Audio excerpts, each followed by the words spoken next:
তুরস্কের রাজধানী, যদিও আগে রাজধানী ছিল, এখন অফিসিয়াল রাজধানী নয়, অফিসিয়াল রাজধানী আঙ্কারা, কিন্তু তারপরও রাজধানীর মতো মান মর্যাদা যেই শহরের, সেটাই হচ্ছে ইস্তাম্বুল, কুস্তুনতুনিয়া, কনস্টান্টিনোপল। রাসূল সাল্লাল্লাহু আলাইহি ওয়াসাল্লাম বলছেন ফায়াফতাতিহুনা কুস্তুনতুনিয়া, ওই যে একদল বিজয়ী হবে রোমানদের উপর, তাদের হাতে আল্লাহ কুস্তুনতুনিয়া, কনস্টান্টিনোপল বিজয় দান করবেন। ফাবাইনামা হুম ইয়ানকাসিমুনাল গানাইম, যখন এই সমস্ত বিজয়ী মুজাহিদরা গনিমতের মাল বন্টন করবে এবং তাদের তরবারি ঝুলানো থাকবে গাছের সাথে, তখন একজন চিৎকার করে বলবে সাহা ফীহিমুশ শাইতান ইন্নাল মাসীহা ক্বাদ খালাফাকুম ফি আহলিকুম, মাসীহুদ দাজ্জাল বের হয়ে গেছে আর তোমাদের বাড়িতে বাড়িতে মাসীহুদ দাজ্জাল প্রবেশ করতেছে। এখন পর্যন্ত ইমাম মাহদী আসেননি, হয়তো এনাদের মধ্যেই ইমাম মাহদী থেকে থাকতে পারেন, তবে তিনি যে ইমাম মাহদী তা এখনো প্রকাশিত আকারে জনগণের সামনে স্পষ্ট হয়নি। হবে কখন? দাজ্জাল বের হওয়ার পরে এবং সালাতের, দামেস্কের মসজিদে সালাতের পরে, যেটার বর্ণনা রাসূল সাল্লাল্লাহু আলাইহি সাল্লাম দিচ্ছেন।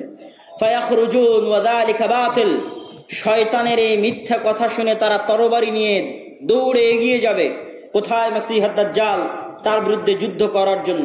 ফাইদা জাউ শাম, তারা আস্তে আস্তে দেমাস্কে চলে আসবে। দেমাস্কের মসজিদে তারা কাতারবদ্ধ হয়ে সালাতের জন্য দাঁড়াবে। ইদা উকিমাতিস সালাত, যখন সালাতের ইকামত দেওয়া হবে, ফায়ানজিলু ঈসা ইবনে মারইয়াম, তখন আসমান থেকে ঈসা ইবনে মারইয়াম অবতীর্ণ হবেন।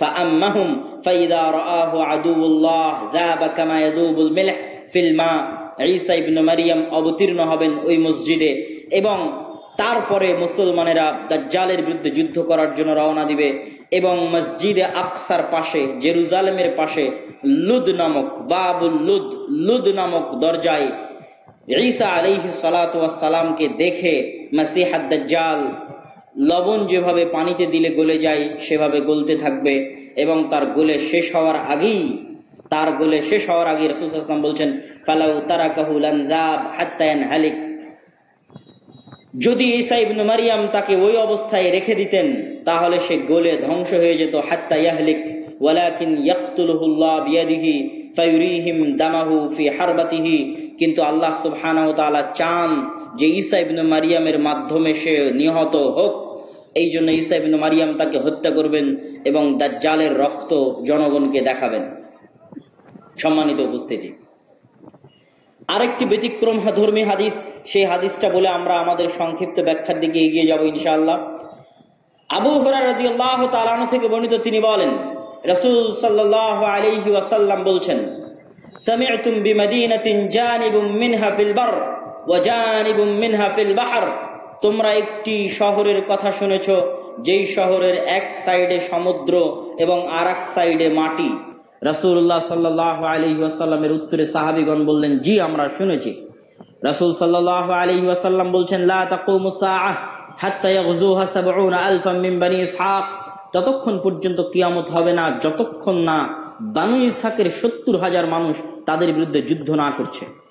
আর তারা সেই দিন যুদ্ধ করবে ওই শহর বিজয়ের জন্য, আর ওই শহর বিজয়ের জন্য ফালাম ইউকাতিলু বিসালাহ, কোনো অস্ত্রপাতি লাগবে না ওই শহর বিজয় করতে।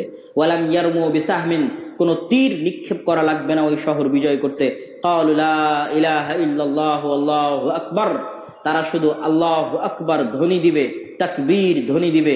ফায়াসকুতু আহাদু জানিবাইহা, ওই শহরের একটি প্রাচীর ধসে পড়ে যাবে। তারপরে দ্বিতীয়বার যখন তারা তাকবীর ধ্বনি দিবে তখন শহরের আরেকটি প্রাচীর ধসে পড়ে যাবে। তারা তৃতীয়বার যখন তাকবীর ধ্বনি দিবে তখন শহরের আরেকটি প্রাচীর ধসে পড়ে যাবে। ফাইফাররাজু লাহুম ফায়াদখুলুহা, তারা বিজয়ী বেশে ওই শহরে প্রবেশ করবে। ফায়াগনামু ফাবাইনাহুমা ইয়াকতাসিমুনাল মাগানিম, যেই মুহূর্তে তারা বিজয়ী বেশে শহরে প্রবেশ করবে আর গনিমতের মাল বন্টন করবে, তখন শয়তান চিৎকার করে বলবে তোমাদের ঘরে দাজ্জাল প্রবেশ করে গেছে। সম্মানিত উপস্থিতি, পরপর আমরা 4টা হাদিস দেখলাম।